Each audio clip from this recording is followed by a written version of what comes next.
que no son compatibles. Y finalmente daré mi conclusión. Comenzaremos con la diapositiva del cuerpo completo, en la cual se puede observar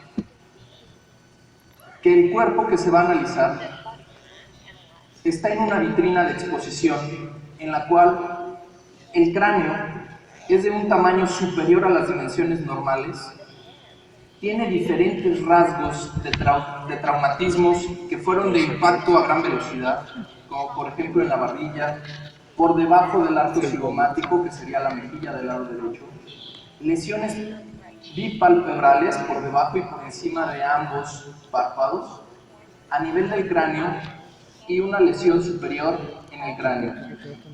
El cuello no lo podemos determinar con exactitud, puesto se encuentra cubierto con una tela que no sabemos del origen. Llegamos a suponer que por el accidente sufrió una decapitación por la diferencia de tamaños y densidades entre el cráneo y el cuerpo. Sin embargo, continuando con la descripción, podemos observar que los globos oculares se encuentran hacia afuera y no hacia adentro como ocurriría en una momia. Las momias tienen un proceso de deshidratación que provocaría que se hundiera el globo ocular. Entonces, cuando se encuentra hacia afuera, todavía conserva el contenido ocular, y esto nos permite determinar que no es una momia de desecación, como son las que normalmente podemos encontrar en las culturas que las contienen, como los egipcios. Por debajo de la protección del cuello encontramos el tórax. En el tórax contamos 1, 2, 3, 4, 5 y 6 costillas. Podríamos agregar una séptima, pero no podemos determinarla precisamente por el trapo que nos cubre. Lo interesante de las costillas es lo siguiente: aparentemente son continuas hacia el otro lado, sin embargo en este cadáver fue necropsiado, tiene una incisión en la línea media para evisceración y evitar la putrefacción del cadáver. El miembro superior derecho, como ya lo habían mencionado, tiene características muy distintas a la de nosotros, comenzando por lo que en la articulación del hombro no tiene una continuidad hacia la clavícula, no se aprecia una clavícula en el tórax, no podemos determinar que haya una articulación normal del hombro. Lo que vendría siendo el húmero es de una proporción mucho mayor a la que correspondería a un cuerpo humano normal. El área del codo, la anterior por favor, el área del codo se encuentra en una posición como si estuviera el brazo expuesto hacia adelante.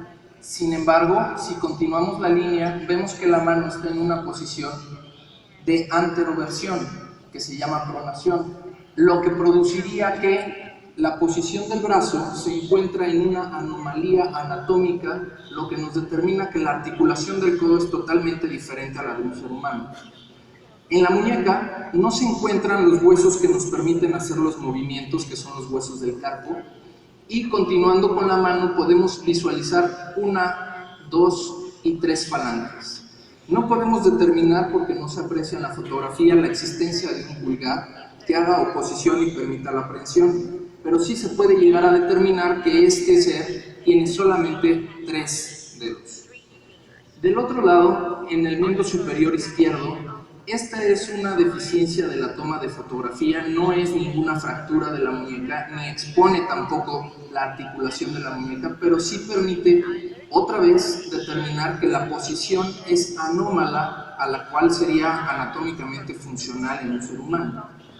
La cavidad abdominal, como dije hace unos momentos, fue totalmente necropsiada, abierta por la línea media y eviscerado con fines de conservación del cadáver. Si hubieran dejado ahí los órganos, el proceso de putrefacción y desintegración del cadáver hubiera sido más acelerado y hubiera continuado con la desintegración completa del cadáver. Por motivos de conservación y en técnicas de necropsia es necesaria la evisceración. Podemos observar que en el reborde derecho de lo que sería el abdomen se observan unos puntos blancos que nos hablan de que este cadáver estuvo en un sistema de refrigeración, que no es lo mismo que una conservación, de congelación. La refrigeración se da a menos 4 grados centígrados, pero la congelación se da a más de menos 40 grados centígrados.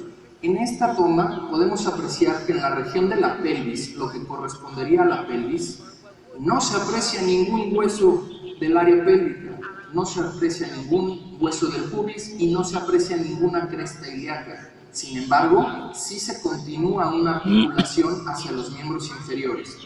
¿Qué es lo importante de esto? A la ausencia de una articulación pélvica, estamos hablando de que este ser no tiene un antecedente de primate.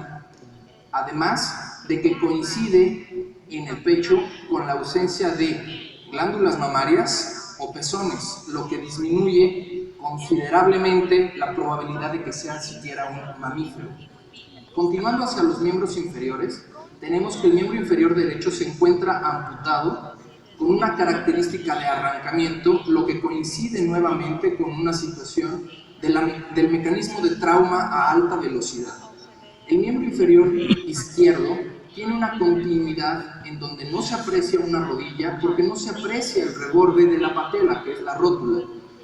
Lo importante del miembro inferior es que en un ser humano normal el fémur es el hueso más largo del cuerpo, pero en él está invertida la posición. El hueso del fémur de aquí a aquí tiene una distancia mucho menor a la parte inferior de la pierna, que correspondería a la tibia y al peroné. Esto es totalmente opuesto a la anatomía humana. Y continuando con el pie, vemos que la articulación del tobillo es completamente distinta, ya que no se aprecian los dos maleolos, externo e interno, de la articulación del tobillo, pero sí vuelve a terminar en 3 falanges, 1, 2 y 3. Del miembro pélvico derecho que mencioné que estaba amputado, tampoco podemos determinar la altitud de la amputación porque obviamente la placa que no se ha podido distinguir nos estorba en la descripción. La siguiente diapositiva.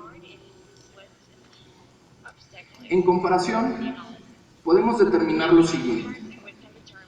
Existen diferentes procesos cadavéricos que se dividen en desintegradores y conservadores. Nosotros nos vamos a ocupar en los procesos de conservación cadavérica. Existen 2 relevantes, la conservación natural y la conservación artificial. El que nos atañe para el análisis de este cuerpo es la conservación artificial por alcoholes, formoles y formaldehídos. Esto lo podemos determinar por la excelente conservación que hubo de todos los traumatismos y equimosis que vimos en el rostro, en el tronco y en el miembro pélvico derecho. Además del proceso de refrigeración a menos 4 grados centígrados que observamos en la región del abdomen. La siguiente diapositiva, por favor.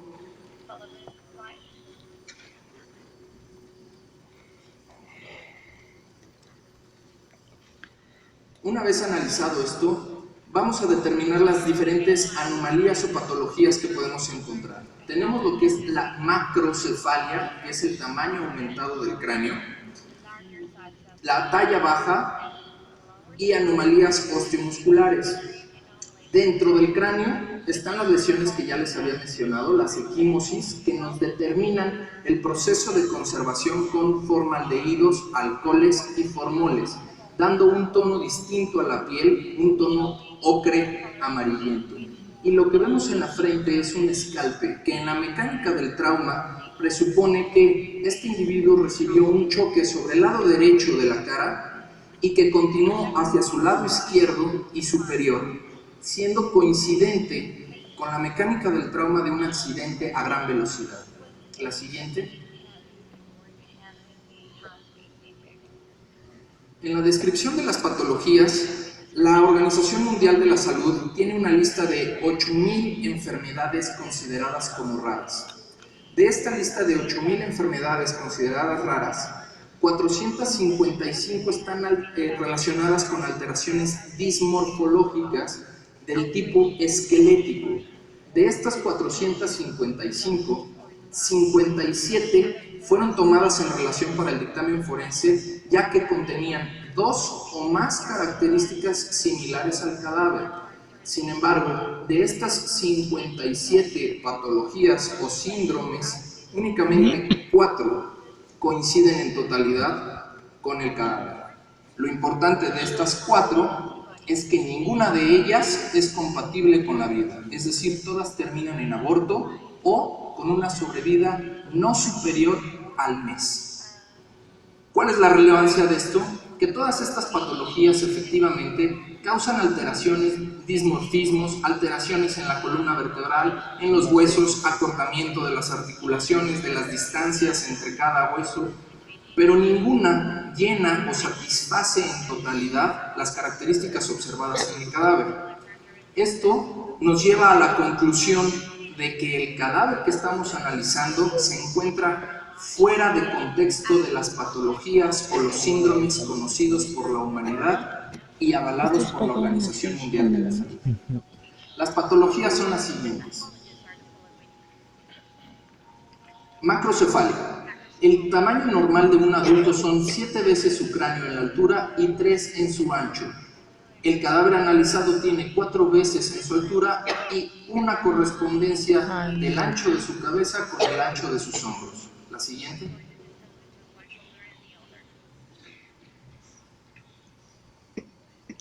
Las diferencias que vamos a encontrar en la macrocefalia que han causado mayor controversia son las siguientes. La acromegalia, que es un crecimiento anormal, pero de todo el sistema óseo, lo cual ya no es compatible con el caso por la talla baja que hemos observado. La siguiente.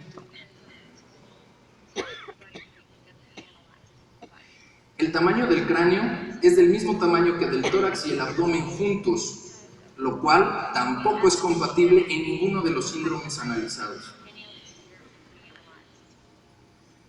La hidrocefalia adquirida es una hidrocefalia en la cual el paciente tiene una concentración de líquido cefalorraquídeo en la cavidad craneal, pero que esta no aumenta su tamaño. Al contrario, el líquido cefalorraquídeo causa una presión intracraneal que podría llevar al paciente hacia la muerte.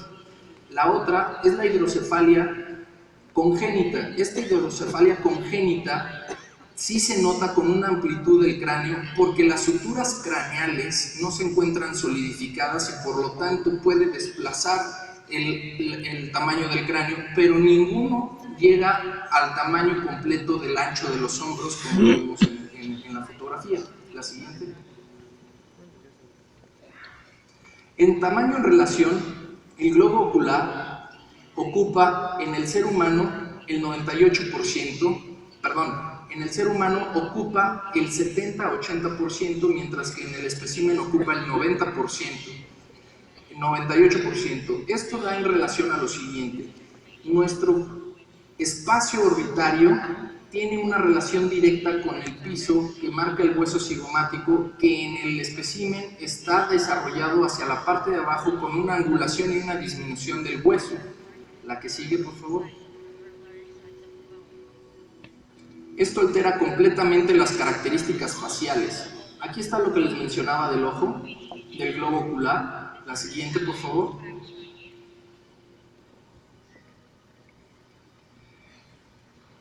A diferencia de nosotros, el individuo no tiene un pabellón auricular y además no presenta rastros del músculo temporomandibular y el macetero, lo que nos determina que no cuenta con un aparato masticatorio, pero sí tiene un aparato digestivo, es decir, sí tiene una forma de deglución, pero no de masticación.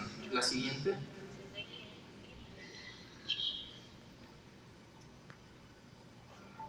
En contraste, nosotros tenemos 12 pares de costillas y él tiene 6 pares de costillas. Nuestras costillas tienen una relación con la columna vertebral, una angulación de 80 a 75 grados en relación con la columna vertebral, mientras que la relación de angulación con la columna vertebral del espécimen tiene una angulación de 50 grados centígrados, haciéndolas más inclinadas y más anguladas. La siguiente, por favor.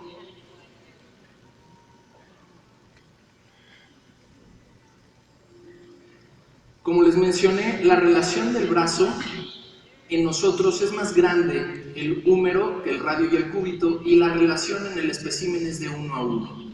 La siguiente. La relación existente a 5 dedos, tanto en pies y en manos, nos da a diferencia las 3 falanges de las que ya habíamos mencionado. La siguiente.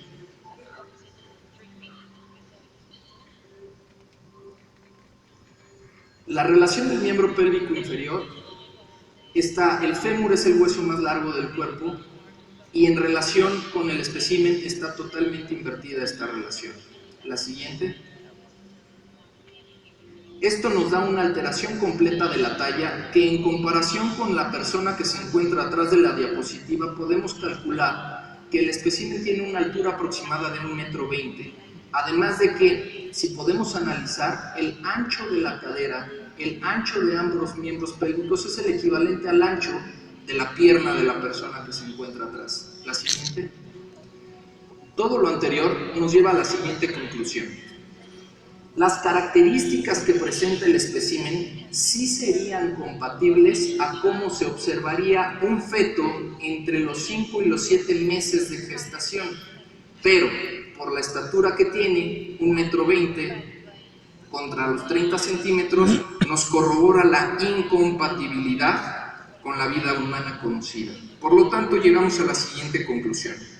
Se trata de una imagen central de características antropomórficas de tipo humanoide, en un estado de conservación cadavérica artificial que corresponde a los formaldehídos y refrigeración, y que presenta características de visceración por técnicas de necropsia, la cual, por su morfología y anatomía observada y analizada, conjunta una serie de anomalías que en sumatoria no son compatibles con la vida, ya que la adhesión individual de cada patología posible y de cada síndrome posible determinaría una disminución porcentual de la probabilidad de la coexistencia a la vida de tipo humano conocida.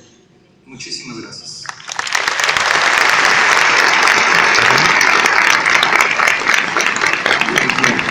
Ahí está el resultado. Dijiste que posiblemente no es un mamífero. Así es.